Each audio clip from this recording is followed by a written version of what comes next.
Hey everyone, I'd like to talk a bit about the house custom rules. I've been testing them around a bit, so I just wanted to tell you what I found, what I think about them, stuff like that, as well as what house rules need to be added. There's at least one house rule that definitely needs to be added, but we'll get to that last. So let's just explain what they are. So house rules are a lot like the assist mode in Celeste. It allows you to customize things, except the difference is, where Celeste was always making things easier so you can approach, this actually has ways you can make it harder, or just different. So, let's go through your options. First off, when you turn it, you can turn it on or off before you even begin, and they do suggest, we strongly recommend the default settings for your first experience. This is options for after you've been in the game once. That's the intent for it. That being said, it's also available to make the game more or less challenging, and just allow everyone to reach the end, because not everyone is going to be able to play Rogue Legacy all the way through, especially with its certain themes. So, the first option is enemy health. So you can change how much health an enemy has, and they actually suggest 90% health for a more relaxed experience and 120% health for more challenging. So, this is basically saying, hey, if you want easy mode for this game, go for the relaxed experience. If you want hard mode, go for the challenging experience. This isn't, so they basically have an easy mode and a hard mode without having to declare an easy and a hard mode, which is pretty cool. When you consider it like that, these options are pretty versatile and valuable. Enemy damage has the same thing. You change how much the damage deals when they strike you. 70% damage for more relaxed, so for easy mode, 120% damage for a hard mode. And as I put it over here, they go as high as 50 and as low. They go as low as 50 and as high as 200%, so double or half. And they do it in increments of 5, so you can get very precise if you'd like. So then from there, we have Enable Flight Toggle. So this is just basically you press a button and you can start flying. So, just suddenly make moving around a lot easier. Just make it so if platforming is hard for you, you can just fix it with Flight Toggle. There's a few weird things, like if you're an archer, any action that makes you attack while being stealth, while flying, you're actually moving around while making that action. Other than that, we're all good. Cratosino, as for when the next update is mid to late September, so I'm doing a video about the house rules that are coming in with that update. So Flight Toggle, it's a good idea. I'm going to get into it. There's another option that should be here before than just Flight Toggle, but it's a good option to just make sure that platforming isn't a major issue if people's issues are becoming a big theme. If you're having problems with platforming, it is a solution. It's a bit of a just take a hammer and smash it open solution, but it is a solution. Disable enemy contact damage. This is the one that I had to do a lot of experimentation with to make sure it feels good. So, the first thing to note is that disable enemy contact damage, if the enemy has an attack, the swordsman, when they go for their swing, contact damage reactivates as they go for their attack. The javelin, the spear maidens, contact damage reactivates as they charge in. Any enemy, even the bone boys, the skeletons, as they throw their bone, their body has contact damage while they're in that attack animation. Of course, bosses are excluded for the most part. Bosses are attacking all the time, so it's very rare for the boss to be, you can't get hit by it. So this actually doesn't make the bosses any easier at all, really. From my experience, I just did a full playthrough of it with this. Did not seem to make the bosses easier at all. And we have the additional theme. And this is what makes this really cool. So because this lowers game difficulty, they recommend increasing the enemy health by 50% and damage by 20%. This isn't an easy mode. This is just a different way to play. If contact damage is causing you issues, you just put this on, you change enemy health to 150%, you change damage to 120%, and it really does feel like just a different version of the game. It doesn't feel much easier, it doesn't feel much harder.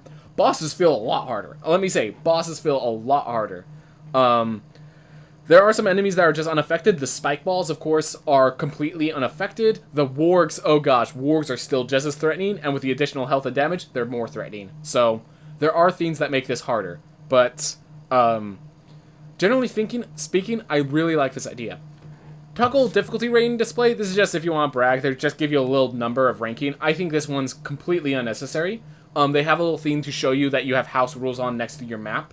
So, because of that, we're not really worried about people cheating, so we're okay there. So those are the options, and they're all great options. So let's talk about the two options they need to add. So the first, as I said with the Flight Toggle, it feels like taking a hammer and smashing down the solution of you're bad at platforming. That doesn't feel good.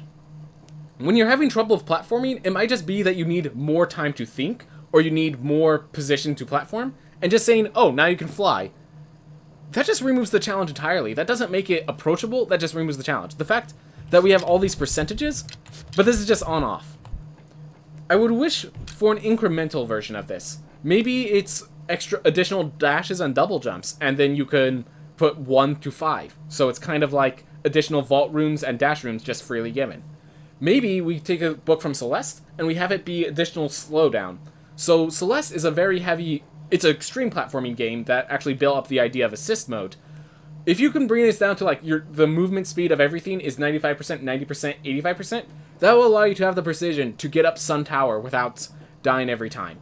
So one of those sort of options might be very valuable, so that you have an increment other than just toggling on flight. You actually can just say, alright, I now have the options to do this, instead of, you know, just smash it with a hammer, the issue is not even an issue anymore. There is also one other thing, and this second one that they need to add this last one. This is a roguelike. This is a roguelite. This game, the whole idea of the game, is they need to make it so that you get gold at a certain rate to help you scale and get stronger as you need to. We need gold scaling as an option in custom house rules. We need to be able to gain twice as much gold because I want to beat this game without grinding as much. People are grinding this game, and it's fun to grind. This is a game that's fun to grind, but at a certain point, people want to progress. And being able to increase the amount of gold you scale, like I think the very first option, enable custom rooms on, very first option, get gold scaling. And this could start at 0%, plus 0%, and go all the way to plus 200%. Just something like how we have this little plus 25% here because of my trait. Just something like that, to have plus 200% there. That would be great. Or plus 0 all the way up to plus 200 is what I'm getting at. Alternatively, we could have an on-off for labor costs. So that little hammer with a 265 gold added to everything, maybe you could toggle that on-off. That might be an option to reduce scaling. And honestly, that could get an option as to the argument of whether it's necessary, because we could play the game with both versions active. That's just a thought. I'm not sure how hard either of these are. The gold scaling can't be hard. We have a plus 25% active in the system. Just adding additional, basically acting as a bunch of additional gold runes, or bounty runes. That just seems like it would not be hard at all. So with those things added, I think House Rules is an amazing system. It's already an amazing system, but it is lacking certain things that needs to add. Toggle difficulty rating display. As long as it displays that there's house rules, so speedrunners know that, like, oh, this person's cheating because they put the enemy health at 90%, thinking no one would notice. As long as we have that, we're good. So, like, no reason to disable this, but this was probably one of the most unnecessary ones. But this is great. The fact that they have a recommended setting if you add this on is fantastic. Enemy health and damage is great. And flight toggle, I wish they had more incremental stuff, but it's good as well. Anyways, once we get gold gain, this is a fantastic system. I can't wait to see everyone testing this out in Dragon's Vow, which will be coming up mid-September or late September. They haven't figured out yet, but they're still figuring out what they need to add.